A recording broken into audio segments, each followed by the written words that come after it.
Baik, Pak Naor, gimana? Suaranya kedengaran nggak? Ya,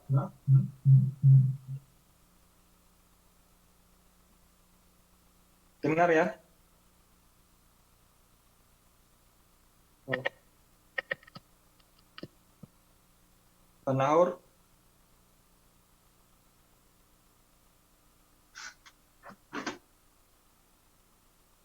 gimana suaranya? Sudah terdengar jelas. Oke,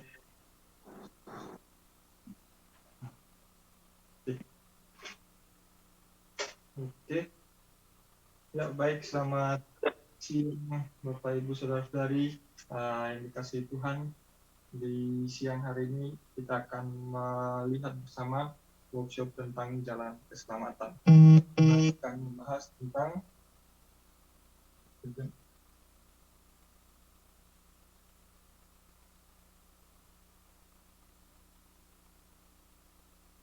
jalan keselamatan.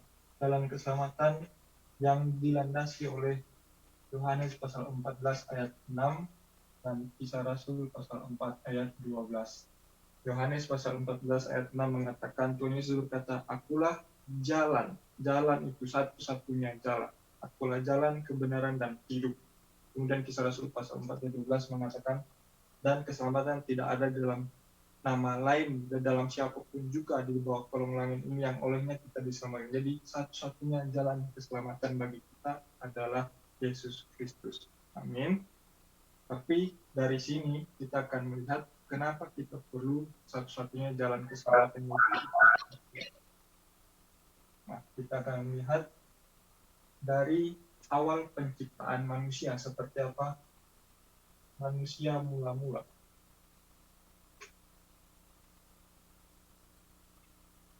Manusia mula-mula. Manusia mula-mula diciptakan oleh Tuhan Allah sendiri, di mana Allah menciptakan manusia. Dan dari dalam Alkitab kita melihat Yohanes pasal 4 ayat 24 dikatakan bahwa Allah adalah roh. Jadi Allah itu roh. Dan dengan keadaan rohani atau keilahiannya Allah menciptakan manusia juga memiliki roh. Itu dinyatakan dalam 1 Tesalonika 5 ayat 23 bahwa manusia terdiri dari tubuh fisik atau jasmani, tapi juga memiliki mental atau jiwa kita atau batin kita dan juga roh kita. Dan dari sinilah kami Allah menciptakan manusia menurut gambar Allah sendiri, yaitu roh yang diberikan Allah bagi manusia. Itu kita lihat dalam Kejadian pasal 1 ayat 27. Allah menciptakan tubuh manusia dari debu tanah, lalu menghembuskan nafas kehidupan bagi manusia, sehingga manusia adalah makhluk rohani. Manusia diciptakan serupa dan segambar dengan Allah. Itulah maksudnya, makhluk rohani. Jadi diperjelas dalam Kejadian pasal 2 ayat 7. Allah menciptakan manusia dari debu tanah, lalu menghembuskan nafas kehidupan ke dalam hidung manusia, sehingga manusia menjadi hidup.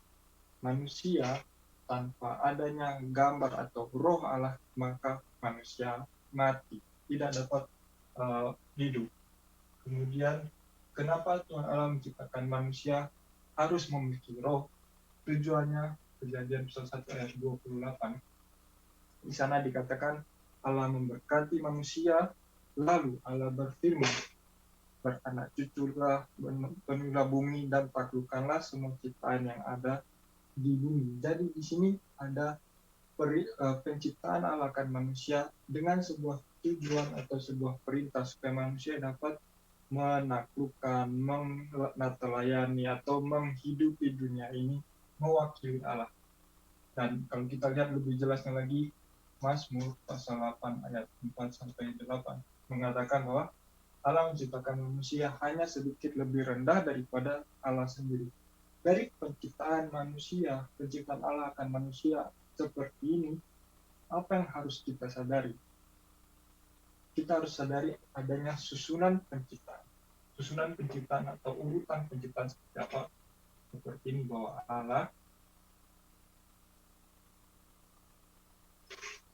digambarkan seperti ini bahwa Allah, manusia, dan semua ciptaan. Seperti inilah susunan penciptaannya. Meskipun sehebat-hebatnya manusia, meskipun manusia diciptakan untuk menaklukkan semua ciptaan, tetapi dari sudut pandang Allah yang merupakan pencipta, manusia hanyalah sebuah ciptaan di antara para ciptaan yang lain. Juga dari sudut pandang Allah yang adalah penguasa, manusia hanyalah wakil penguasa. Dari sudut pandang Allah yang adalah Tuhan, manusia adalah hamba atau pelayan. Dari sudut pandang Allah yang adalah Bapa, manusia adalah anak. Dari sudut pandang Allah yang adalah mempelai laki-laki, manusia adalah mempelai perempuan. Dan berdasarkan susunan penciptaan ini juga menjadi prinsip bagi manusia, bahwa sebagai seorang ciptaan, manusia harus bergantung. Sebagai seorang wakil penguasa, manusia harus taat. Sebagai seorang pelayan, manusia harus melayani. Sebagai seorang mempelai perempuan, manusia harus setia. Sebagai seorang anak, manusia harus turut, tunduk, patuh kepada bapaknya. Maka Allah akan berperan, Tuhan akan berperan sebagai Allah bagi kita dengan mengaruniakan kita berkat-berkat rohani. Berkat-berkat rohani. Dan manusia dengan menerima segala berkat rohani, manusia akan berkuasa, menaklukkan, dan melayani segala ciptaan yang lain, dan ciptaan yang akan memberikan kita berkat fisik. Prinsip inilah prinsip penciptaan manusia. Inilah juga yang sedang diingatkan Allah di dalam Kejadian pasal 2 ayat 17. Kejadian pasal 2 ayat 17. Tentang buah pengetahuan dan yang baik, tentang yang baik dan yang jahat. Ini sesuatu yang sangat aneh, bukan? Kita mungkin berpikir untuk apa Tuhan berikan buah yang kalau kita makan kita akan mati. Tetapi melalui buah ini merupakan sebuah, melalui pohon pengetahuan ini merupakan sebuah monumen, supaya ketika kita melihat pohon itu, kita mengingat susunan penciptaan, kita mengingat prinsip penciptaan, kita mengingat prinsip kebahagiaan manusia yang diberikan oleh Allah. Prinsip inilah kita melihat sebuah janji, sebuah ikatan, sebuah perjanjian yang memiliki jaminan. Jaminannya adalah hidup manusia. Ketika manusia memelihara perjanjian ini, memelihara firman Tuhan ini, patuh kepada firman Tuhan, manusia akan terpelihara hidupnya, manusia akan bahagia. Dan di dalam penciptaan yang seperti ini, Kejadian salah satu ayat 31 katakan, Tuhan melihat ini adalah baik adanya, Tuhan melihat ini adalah sempurna. Di sini tidak ada yang namanya duka cita, tidak ada yang namanya dosa, tidak ada yang namanya kutukan, tidak ada yang namanya penderitaan. Ini adalah kebahagiaan bagi manusia. Dan dengan kata lain, dengan istilah teologi kita katakan adalah theosentris. Theosentris ini adalah firman yang Tuhan berikan bagi manusia. Manusia harus patuh, tidak boleh dilanggar. Manusia sebagai ciptaan harus patuh 100% kepada Tuhan. Inilah maksud dari perjanjian penciptaan yang Tuhan berikan bagi manusia. Dan janji Tuhan ini, firman Tuhan ini harus manusia patuh, tidak boleh dilanggar. Ketika dilanggar bukan berarti manusia dengan mengambil buah lalu makan. Tidak sekedar seperti itu. Nanti akan kita bahas berikutnya bahwa dilanggar perjanjian, manusia tidak mau lagi bergantung, tidak mau lagi taat, tidak mau lagi melayani Allah. Jadi di sini teosentris, dalam teosentris tidak ada yang namanya demokrasi, tidak ada yang namanya manusia bertukar pikiran dengan Allah lalu membuat keputusan. Tidak bisa. Allah berfirman maka manusia ikuti. ibarat seorang prajurit, dia hanya harus mengikuti perintah komandannya. Saudara tahu hukuman bagi prajurit di medan perang yang melanggar perintah komandannya, hukumannya adalah eksekusi mati di tempat, tembak mati di tempat. Seperti itu juga manusia, ibarat prajurit yang patuh kepada komandannya itu harus patuh. Jika tidak patuh, maka muncul yang namanya maut atau kematian, dan tanda-tanda itu duka cita, penderitaan, dan lain sebagainya tunjukkan. Tapi disinilah prinsip penciptaan dan prinsip kebahagiaan bagi manusia. Di sini boleh saya hapus.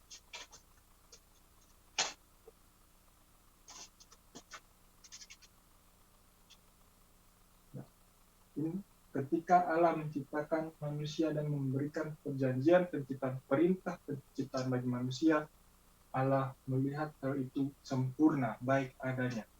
Dan dari sinilah muncul masalah. Ada muncul masalah di sini namanya masalah fundamental manusia.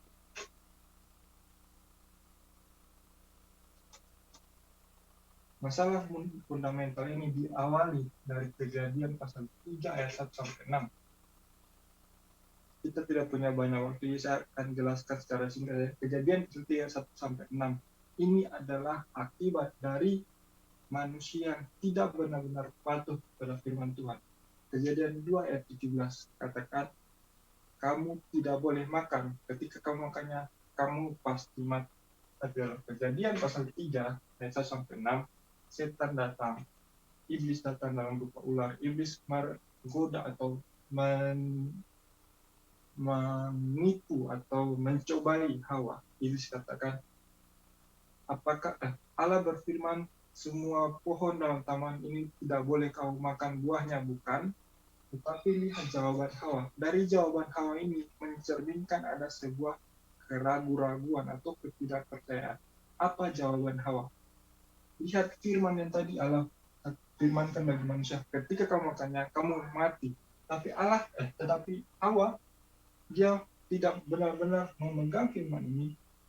Dia memegang ibarat separuhnya saja, atau dia memegang dengan pikirannya sendiri. Bahkan dia menambahkan firman itu. Dia katakan apa? Tidak. Allah tidak berkata demikian. Allah berkata, buah pohon yang tengah-tengah taman itu jangan kau makan, ataupun kamu raba. Padahal Tuhan tidak berfirman raba, tetapi Hawa katakan hal yang lain. Ini bukanlah firman yang akurat. Karena ketika kami makannya, kami akan mati. Jadi tidak akurat seperti yang difirmankan oleh Allah bagi manusia. Jadi di sini mencerminkan ada keraguan-raguan atau ketidakpercayaan manusia akan Tuhan. Melihat ketidakpercayaan ini, setan, iblis, dia saat itu juga menaklukkan manusia. Setan katakan, tidak, sekali-kali tidak. Malahan ketika kamu makannya, matamu akan terbuka dan menjadi seperti Allah. Mendengar hal, jadi masalah fundamental manusia ini berasal dari Kejadian pasal 3. Ini didasari, diakari Hosea pasal 6 ayat 7 katakan, ketidakpercayaan rohani inilah yang mengakibatkan masalah bagi manusia. Dan Kejadian pasal 3, masalah fundamental ini pun diwariskan. Roma pasal 5 ayat 12 katakan, oleh satu orang dosa telah datang ke dunia ini, dan oleh dosa yang maut, dan semua orang telah berbuat dosa, telah mengalami maut karena satu orang, karena manusia pertama ini. Dan akibatnya apa? Inilah dosa mula-mula. Akibatnya kita melihat Yohanes pasal 8 ayat 44. Susunan atau urutan penciptaan telah berubah. Yang tadinya Allah, manusia, kita sudah berubah menjadi setan, ciptaan manusia. Kita dikuasai oleh setan seperti ibarat kursi. Setan katakan, kamu adalah Tuhan, aku. Setan adalah hamba, tapi kenyataannya terbalik. Seperti inilah susunan penciptaan ini telah berubah. Oleh sebab itu, kita akan hidup terus-menerus menjadi budak setan dan kita melayaninya melalui berhala atau ciptaan-ciptaan yang lain. Manusia yang diciptakan untuk berusaha atas tumbuhan, binatang, sekarang malah menyembah tumbuhan dan binatang. Kemudian masalah fundamental yang kedua yaitu dosa. Roma pasal 3 ayat 23 katakan, semua orang telah berbuat dosa. Tidak ada seorang pun yang benar, seorang pun tidak. Sebagai akibatnya juga, manusia telah terpisah dari Tuhan. Efesus pasal 2 ayat 1. Mati secara rohani, terpisah dari Tuhan. Jadi ketika alam ciptakan manusia memiliki roh untuk terhubung, untuk bersekutu dengan Allah ini, manusia kehilangan roh Allah sehingga manusia mati atau terpisah secara rohani, yatim piatu secara rohani. Dan akibatnya apa? Kita akan melihat di sini akibatnya. Yang ketiga, 6 nasib orang yang tidak percaya.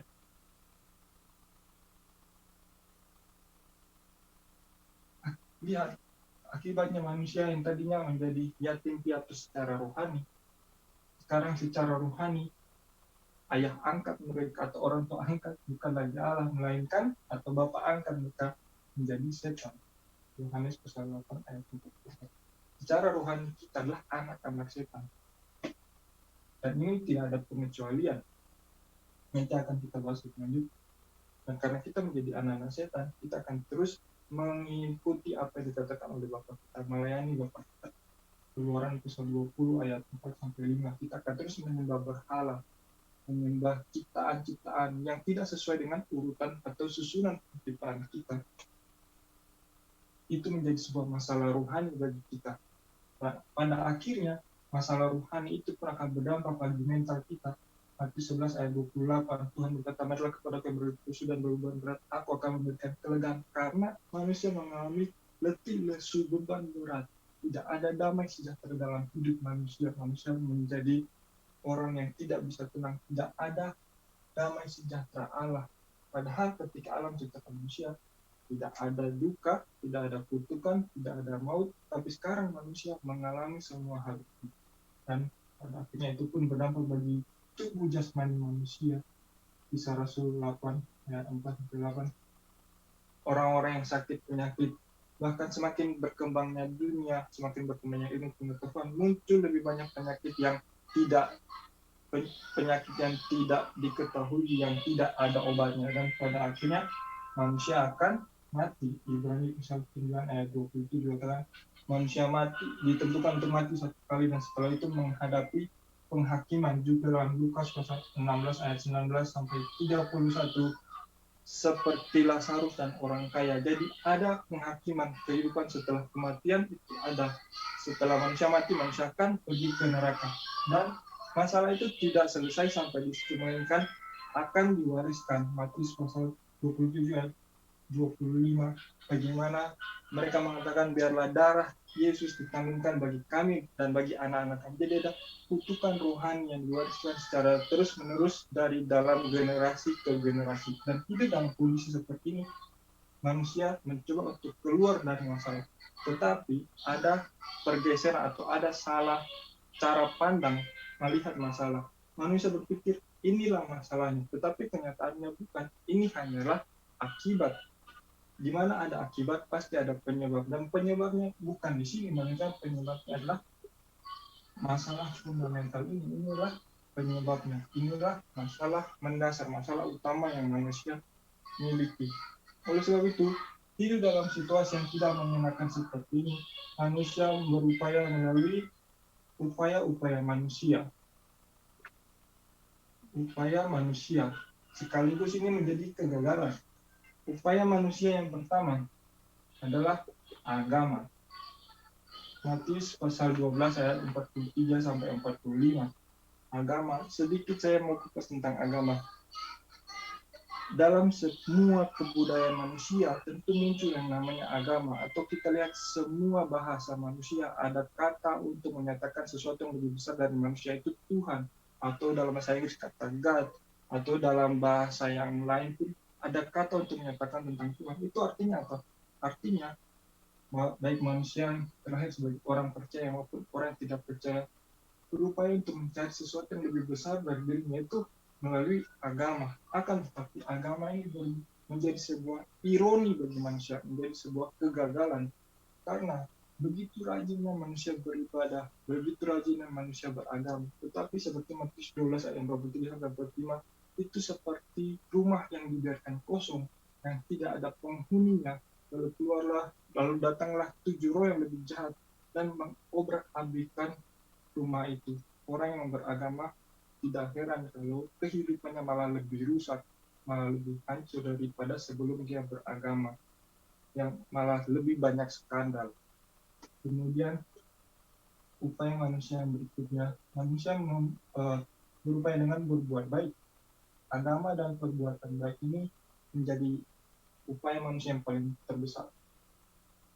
Tapi Yesaya pasal 64 ayat 6 mengatakan, perbuatan baik manusia itu hanya seperti kain kotor di hadapan Tuhan yang tidak ada harganya, tidak ada nilainya. Kita berpikir semakin berbuat baik, maka kita akan menjadi semakin mudah masuk surga. Tetapi secara alkitabiah tidak seperti itu. Karena keselamatan itu bukan karena perbuatan baik, melainkan keselamatan karena kasih karunia, karena anugerah. Terus itu hanya dengan berbuat baik saja tidak cukup untuk menyelesaikan masalah ini, apalagi menyelesaikan masalah fundamental kita. Berikutnya manusia berupaya dengan filsafat. Tapi Kolose pasal 2 ayat 8 mengatakan filsafat itu adalah pengajar atau ilmu-ilmu pengajaran dunia, pengajaran yang hampa yang pada akhirnya manusia akan muncul semakin jauh lagi dalam ketidakpercayaan, semakin jauh lagi hidup dalam masalah mendasar. Juga manusia berupaya dengan hukum. Tapi Roma pasal 3 ayat 20 dengan jelas katakan hukum itu bukan membawa keselamatan, tetapi melalui hukumlah kita sadar bahwa kita adalah orang yang berdosa. Manusia berupaya melalui gereja atau Injil lain.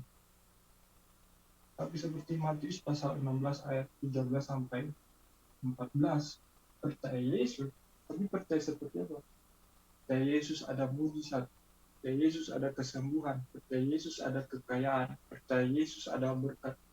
Orang yang percaya seperti ini, ketika dia tidak disembuhkan, ketika dia tidak ada kekayaan, ketika dia tidak ada perubahan dalam hidupnya, tidak mungkin dia masih dapat terus percaya. Oleh sebab itu, upaya manusia ini menjadi sebuah ironi, ini menjadi sebuah kegagalan. Ini adalah ketika manusia ingin datang mencari Tuhan. Oleh sebab itu, keselamatan, jalan keselamatan manusia itu hanya berasal dari Allah sendiri. Kita akan melihat keselamatan dari Allah. Ini juga keselamatan dari Allah sekaligus menunjukkan kelemahan atau kegagalan manusia. Bagaimana karya keselamatan Allah itu dinyatakan? Keselamatan dari Allah itu dimulai dari kasih. Yohanes 3 ayat 16. Kasih. Akan tetapi kasih ini pun berbeda dengan kasih yang kita mengerti. Karena ini adalah kasih Allah. Ini adalah kasih agape yang tidak memiliki syarat sehingga seseorang itu dapat dikasihi.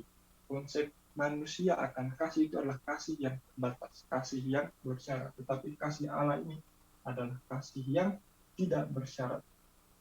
Tidak ada syaratnya sehingga Allah dapat menyelamatkan manusia. Manusia yang tadi tidak patuh kepada firman, tidak patuh kepada perjanjian, tidak patuh kepada perintah Tuhan, malah lebih patuh kepada kata-kata setan. Manusia yang tidak percaya kepada firman Tuhan, apakah manusia yang seperti itu masih dapat dikasihi oleh Allah?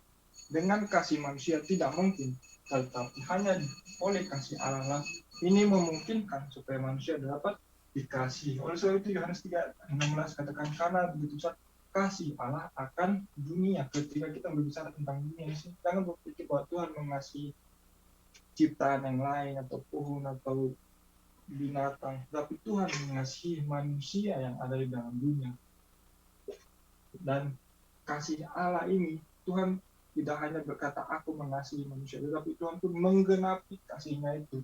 Roma pasal 5 ayat 8. Mari kita renungkan oleh ayat ini. Roma 5 ayat 8 dikatakan Kristus. Saudara, kalau baca di buku-buku teologi juga saudara akan menyadari bahwa Kristus itu artinya yang diurapi itu berbicara tentang 3 jabatan, nabi, imam, dan raja. Tetapi di sini bukan sekedar Kristus yang kita lihat. Jalan keselamatan itu bukan sekedar Kristus, tetapi hanya Kristus, tetapi rahasia Kristus yang ada di dalamnya. Rahasia apa? Seperti Kolose pasal 2 ayat 2, Paulus katakan Kristus adalah rahasia Allah. Dan Efesus pasal 3 ayat 4, Paulus katakan aku telah menyadari rahasia ini. Rahasia apa? Mari kita buka satu-satu. Rahasia Kristus yang pertama. Rahasia Kristus yang pertama, Ibrani pasal 10 ayat 19 sampai 22.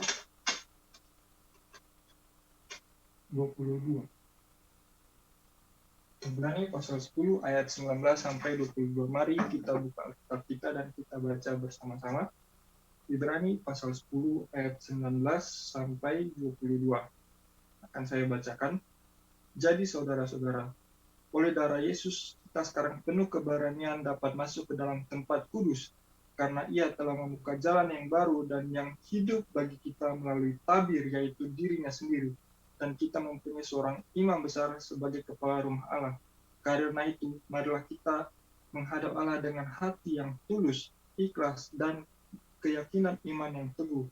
Oleh karena hati kita telah dibersihkan dari hati nurani yang jahat dan tubuh kita telah dibasuh dengan air yang murni. Ayat ini katakan kita memiliki seorang imam, dan juga mengatakan kita sekarang dapat menghadap Allah.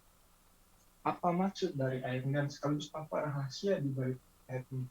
Kita tahu jabatan Kristus yang pertama adalah nabi, tapi bukan sekedar nabi, dia adalah nabi sejati. Kenapa? Nabi, apa tugas seorang nabi? Nabi adalah seseorang yang menjadi perantara antara Allah dengan manusia. Kita harus ingat baik-baik, manusia hidup dalam kondisi keterpisahan, dalam kondisi yatim piatu secara rohani. Tapi Kristus datang, dia menjadi nabi sejati, menjadi perantara antara manusia dengan Allah.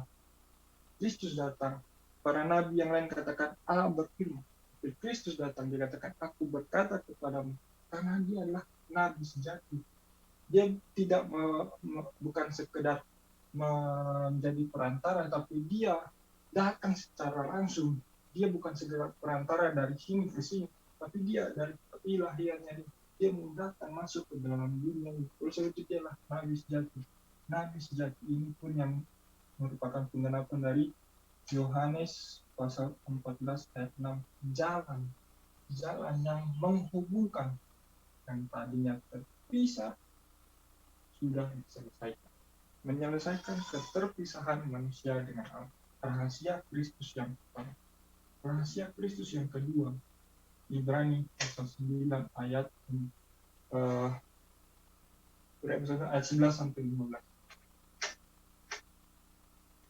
Mari kita buka dan baca bersama-sama Ibrani pasal 9 ayat 11 sampai 15. Akan saya bacakan demikian. Tapi Kristus telah datang sebagai imam besar untuk hal-hal yang baik yang akan datang.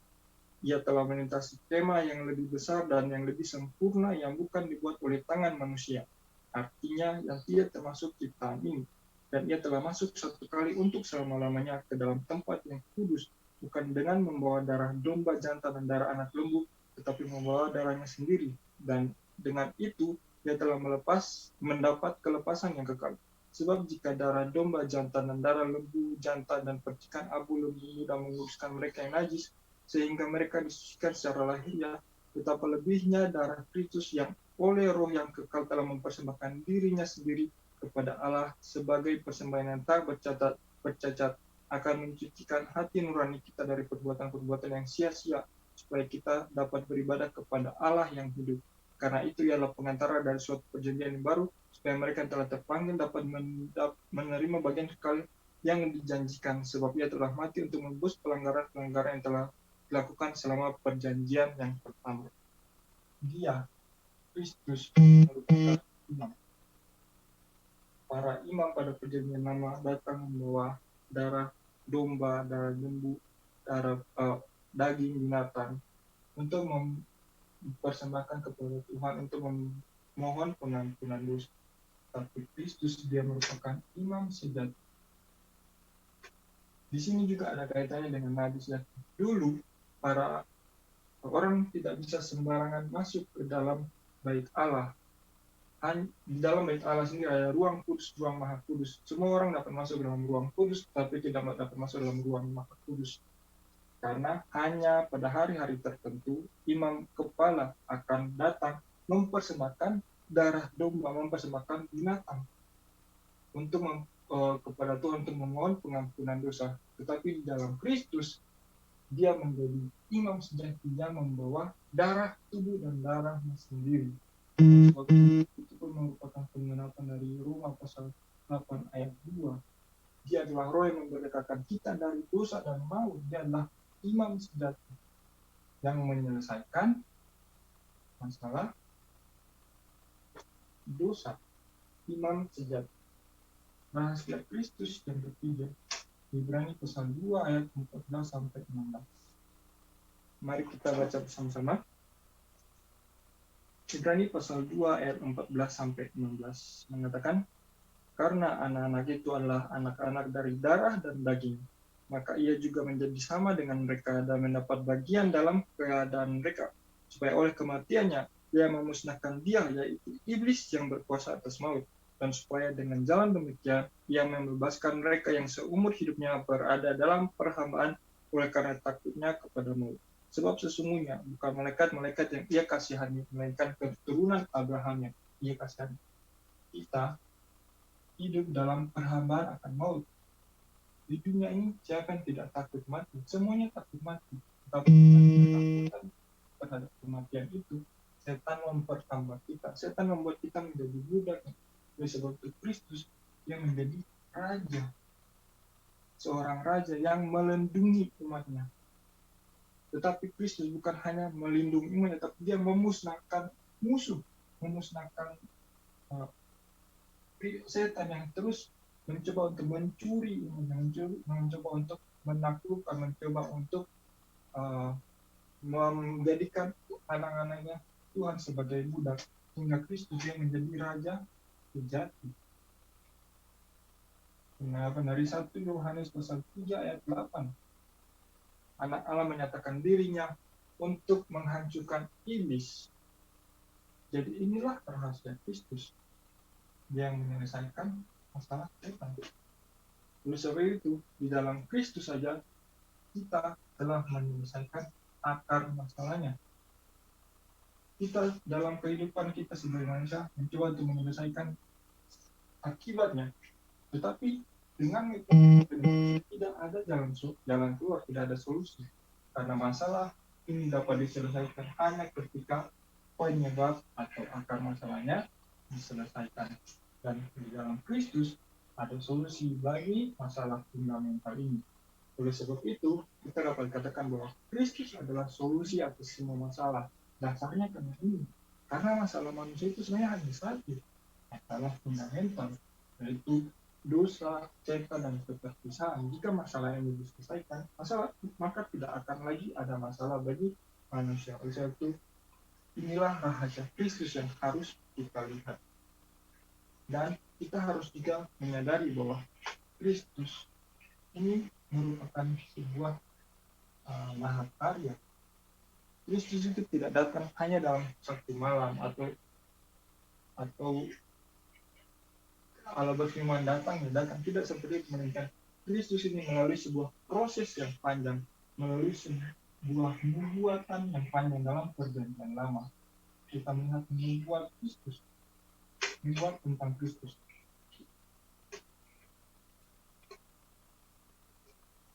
Segera setelah manusia jatuh dalam Kejadian pasal 3, Tuhan tidak menunggu lama.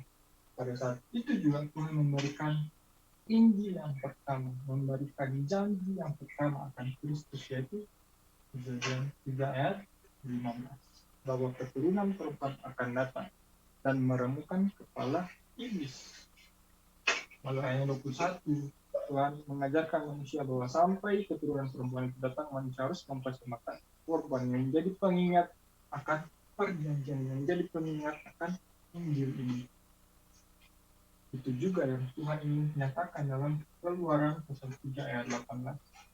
Hanya ketika Israel membubuhkan darah anak domba Paskah yang melambangkan Kristus di depan pintu mereka, maka mereka dapat keluar dari Mesir, keluar dari perbudakan, perhambaan, keluar dari kekuasaan iblis. Juga membuat dalam Yesaya pasal 7 ayat 14 bahwa Immanuel, Tuhan ini menyertai kita. Tuhan membuat tentang Kristus, membuat tentang Kristus. Oleh sebab itu, di sini kita dapat bertanya, lalu siapakah Kristus? Siapakah Kristus ini? Matius pasal 16 ayat 3 ayat 17 sampai 20 ayatnya 16 dinyatakan Yesus adalah Kristus. Juga dalam Kisah Rasul pasal 17 ayat 3 di sana menyatakan bahwa Kristus inilah Yesus. Juga dalam 1 Korintus pasal 3 ayat 1 Korintus pasal 15 ayat 3 sampai 5, sesuai dengan kitab suci, sesuai dengan apa yang dibuatkan dalam kitab suci, Kristus mati dan kemudian dia pun mati. Dan inilah Yesus. Jadi siapakah Kristus? Dialah Yesus. Apa buktinya bahwa Yesus adalah Kristus? Bukti yang pertama. Bukti yang pertama bahwa Yesus adalah Kristus melalui kelahirannya. Matius pasal 1 ayat 18 sampai 23. Dia bukan lahir dari benih manusia, dia bukan lahir dari hubungan daging, hubungan sama istri, melainkan dia lahir dari seorang perawan. Dia lahir dari Roh Kudus. Artinya dia menggenapi perjanjian ini. Dia adalah keturunan perempuan yang dijanjikan. Dan juga bukti yang kedua, Yohanes pasal 19 ayat 17 sampai 30, bahwa dia mati di salib dan dia katakan sudah selesai. Itu menunjukkan bahwa dia menggenapi nomor 18, anak domba Paskah yang dipersembahkan. Dan bukti yang ketiga merupakan bukti paling akurat, bukti paling menentukan bahwa Yesus adalah Kristus. Matius pasal 20 pasal 28 ayat 1 sampai 20, yaitu tentang kebangkitan. Memang banyak orang disalib, tapi tidak semua mereka yang disalib bisa bangkit. Oleh sebab itu Kristus Yesus bangkit itu menggenapi nubuat tentang Immanuel, Allah yang hidup ini menyertai kita, bukan Allah yang mati. Oleh sebab itu, siapakah Yesus ini sehingga dia dapat mengerjakan karya atau jabatannya sebagai Kristus? Yohanes pasal 1 ayat 14, pada mulanya adalah firman, firman itu bersama dengan Allah, firman itu adalah Allah, dan firman atau logos itu telah menjadi manusia. Kemudian Yohanes Filipi pasal 2 ayat 6 sampai 8, dia yang memiliki kesetaraan dengan Allah tapi tidak menganggap kesetaraan itu sebagai milik, harus dipertahankan, melainkan dia merendahkan dirinya untuk mati sampai di atas kayu salib. Jadi secara ilahi dia adalah Allah itu sendiri. Kemudian Yohanes pasal 10 ayat 30 mengatakan, Yesus berkata, aku dan Bapa adalah satu. Jadi dialah firman yang menjadi daging, dialah Allah yang datang dalam rupa manusia, dialah Allah itu sendiri. Sehingga di sini kita akan menarik kesimpulan Kisah Rasul pasal 4 ayat 12, hanya Yesus. Di dalam perjanjian ini tidak ada nama lain yang olehnya kita mempunyai. Hanya Yesus yang dapat menjadi Kristus. Hanya Yesuslah yang adalah Kristus, yang merupakan Injil, yang merupakan solusi, yang merupakan karya keselamatan dari Allah bagi manusia. Saudara, ini adalah mahakarya terbesar yang Allah kerjakan dalam hidup manusia. Tapi, saudara mau percaya atau tidak percaya, Yesus tetap menjadi Kristus, baik untuk orang yang percaya maupun orang yang tidak percaya. Saudara mau terima atau tidak, tetap Yesus adalah Kristus, tetap karya keselamatan ini telah dinyatakan oleh Allah. Oleh sebab itu, bagaimana kita dapat percaya atau bagaimana kita dapat meresponi, kita dapat menerima keselamatan Allah itu, kita lihat bagaimana metode keselamatan Allah. Keselamatan Allah akan setiap pribadi kita itu dimulai dari kasih karunia. Efesus 2:8-9. Kasih karunia. Efesus pasal 1 ayat 4-5 katakan, Tuhan sudah menentukan kita sebelum dunia ini diciptakan. Jadi ada predestinasi. Tuhan sudah menentukan, Tuhan sudah memanggil orang-orang yang dikehendakinya untuk menerima keselamatan. Dan sesuai dengan jadwal waktu Tuhan, orang-orang itu akan berjumpa dengan Injil, berjumpa dengan para penginjil, menerima kabar baik, menerima sukacita ini, dan mereka pun memiliki iman. Mereka pun muncul yang namanya iman. Jadi melalui kasih karunia, seseorang itu dapat memiliki pemahaman atau pengetahuan, juga emosi, dan pada akhirnya memiliki kehendak untuk menerima keselamatan ini, sehingga dia menerima atau mengimani keselamatan ini. Maka orang yang seperti itu, Roma pasal 6 ayat 3-11, mereka akan menyatakan iman mereka ini melalui sebuah ritual yang namanya baptis. Tetapi secara rohani kita harus melihat apa makna dari pembaptisan ini. Maknanya adalah menjadi satu dengan Kristus, menjadi satu dalam kematian, dan menjadi satu dalam kebangkitan dengan Kristus. Seseorang yang dibaptis tanpa menyadari tentang makna pembaptisan ini, maka tidak akan ada dampaknya, tidak akan ada artinya bagi seseorang itu. Oleh sebab itu, bagi setiap kita harus menyadari tentang Injil, lalu kita menyatakan iman kita dalam baptisan. Maka kita pun akan menerima Roh Kudus. Kisah Rasul 2 ayat 36. Ayat 38 mengatakan kita menerima Roh Kudus segera setelah kita menerima Yesus Kristus, kita menerima Roh Kudus sebagai hadiah. Apa yang dikerjakan Roh Kudus dalam diri kita? Efesus pasal 1 ayat 13, Roh Kudus memeteraikan kita, dan Efesus pasal 4 ayat 30, Dia yang memeteraikan kita sampai kepada hari terakhir, hari Kristus Yesus. Seperti inilah proses atau metode keselamatan Allah. Dan bagi kita yang telah mengikuti segala proses Tuhan ini, bagi kita pun kita tidak lagi hidup dalam nasib sebagai orang tidak percaya, melainkan DNA rohani kita telah diubahkan menjadi anak-anak Tuhan. Sebab itu mari kita lihat berkat yang kita miliki sebagai anak-anak Tuhan.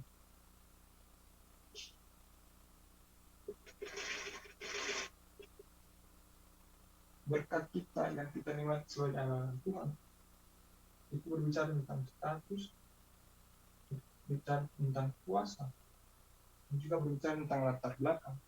Status seperti apa kita memiliki? 1 Korintus pasal 2 ayat 12 menyatakan kita tidak menerima roh dunia, melainkan Roh Kudus, menerima roh Allah sendiri. Jadi Roh Kudus memenuhi kita. Inilah kepenuhan Roh Kudus. Ketika Roh Kudus memenuhi kita, 1 Korintus pasal 3 ayat 16 mengatakan, tidak tahukah kamu bahwa Roh itu adalah bait Allah dan Roh Allah diam di dalam. Artinya Roh Kudus berdiam. Juga Yohanes pasal 16 ayat 24, mintalah maka kamu akan menerimanya, maka kamu akan bersukacita. Yohanes pasal 14 ayat 16-17, mintalah dengan namaku, kita akan menerima Kudus akan membimbing kita.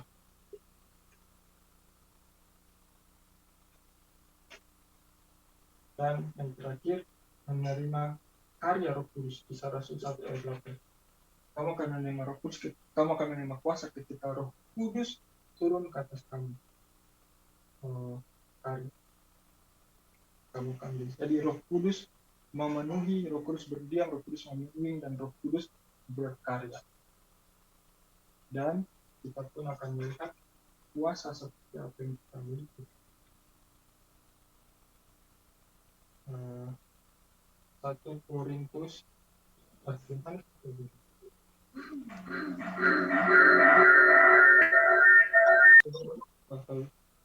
ayat 12 mengatakan, barang siapa menerimanya, diberikannya kuasa supaya menjadi anak-anak Tuhan. Kuasa seperti apa yang dimiliki oleh anak-anak Tuhan berbicara tentang Ibrani pasal 1 ayat 14. Kita menerima kuasa untuk menerima pertolongan, menerima bantuan, bimbingan, perlindungan malaikat. Kita menerima kuasa untuk mengikat, menaklukkan kuasa kegelapan di ladang-ladang kita. Kita juga menerima kuasa sebagai kewargaan surgawi. Jadi latar belakang kita, tahta surgawi itu dapat kita nikmati. Juga kita dapat menerima kuasa untuk memulihkan berkat mula-mula yang Tuhan berikan, yaitu untuk menyelamatkan dunia, memulihkan dunia melalui pengambilan Matius 28 ayat 18 sampai 20. Dikatakan bahwa kuasa atas surga dan bumi telah diberikan kepadamu. Oleh sebab itu, pergilah aku menyertai. Tuhan yang memegang kuasa itu menyertai kita. Jadi dari sini kita harus menerima jaminan atau keyakinan iman kita.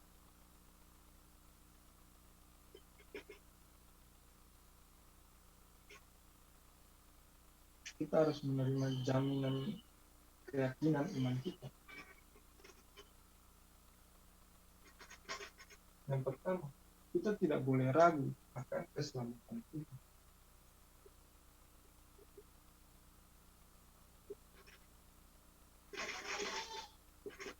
Seperti dikatakan dalam 1 Yohanes pasal 5 ayat 11 sampai 13. Barang siapa memiliki Kristus, dia memiliki hidup. Jadi jangan lagi tertipu. Setan mengatakan, apakah kamu diselamatkan atau tidak? Inilah jawabannya. Kristus sudah menyelamatkan kita. Kristus menjadi satu-satunya solusi bagi kita. Jadi keselamatan itu menjadi milik kita. Bukan mudah-mudahan atau bukan nanti atau bukan akan. Tetapi bentuknya adalah saat ini. Saat ini juga keselamatan menjadi milik kita. Kita juga akan memiliki jaminan atas zaman kedua. Yohanes pasal 16 ayat 24. Mintalah maka kamu akan menerimanya. Kita juga menerima jaminan atas bimbingan Roh Kudus.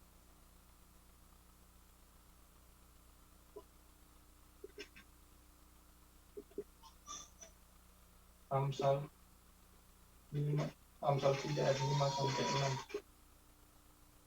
Akulah akan dia, maka ia akan meluruskan jalan kita. Persyaratannya hanya satu, jangan bersandar pada pikiran, pemahaman ataupun pengalaman kita pribadi, tetapi bersandarlah kepada Tuhan. Oleh sebab itu setiap hari kita harus mengikuti firman. Tidak bisa kita menjalani kehidupan kita dengan kemampuan kita sendiri. Seperti tadi kita akan menghadapi masalah dan keterbatasan, dan berikutnya kita akan menerima bimbingan, menerima jaminan keyakinan atas pengampunan. 1 Yohanes 1:9. Artinya dosa kita benar-benar telah diampuni. Jangan tertipu lagi. Ketika kita mau menyerahkan hidup kita untuk Tuhan, setan selalu menipu kita dengan bahasa seperti ini. Setan katakan, kamu itu tidak mampu, kamu itu tidak bisa, kamu itu tidak berkompeten, kamu itu tidak pantas, kamu itu lemah. Tapi dan juga setan selalu mengatakan kamu itu berdosa, kamu tidak pantas berkarya seperti ini. Tetapi ingatlah, ada jaminan atau keyakinan akan pengampunan bagi kita ketika kita berdoa. Tuhan adalah setia yang dan adil, dia akan mengampuni dosa kita ketika kita ketika kita berdoa secara pribadi di hadapan Tuhan. Jadi poinnya di sana, jangan tertipu dengan tipuan setan lagi bahwa kamu tidak bisa karena kepahitan kamu di masa lalu, karena pengalaman pahit, pengalaman buruk di masa lalu. Ada pengampunan, dan pengampunan itu sesuatu yang pasti. Dan pada akhirnya dalam kehidupan kita akan mencapai menggenapi yang namanya kemenangan. Ini yang harus kita renungkan. Meskipun kita sudah menerima Injil, tapi dalam kehidupan kita mungkin berpikir tidak ada jawaban. Oh, ini gagal. Oh, ini tidak ada buah. Tetapi di sini kita harus menerima keyakinan bahwa dalam Kristus kita hidup menikmati Kristus, menikmati Injil. Kemenangan itu sudah menjadi milik kita. 1 Korintus 13.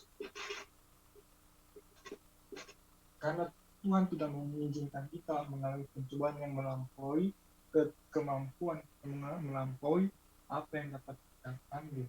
Oleh sebab itu pelayanan, oleh sebab itu karya yang sedang kita kerjakan, jangan merasa rendah diri bahwa tidak ada apa-apa.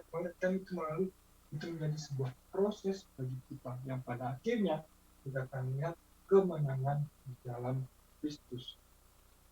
Jadi ini yang harus kita miliki ketika kita merenungkan firman Tuhan, ketika kita merenungkan jalan keselamatan ini. Bukan sekedar belajar secara pengetahuan, belajar dogma, melainkan harus mencapai konklusi ini. Hidup dalam konklusi, jangan hidup dalam pendahuluan, tapi hiduplah sampai konklusi iman kita. Sebab itu, baiklah kita pada saat ini kita dapat merenungkan keselamatan kita.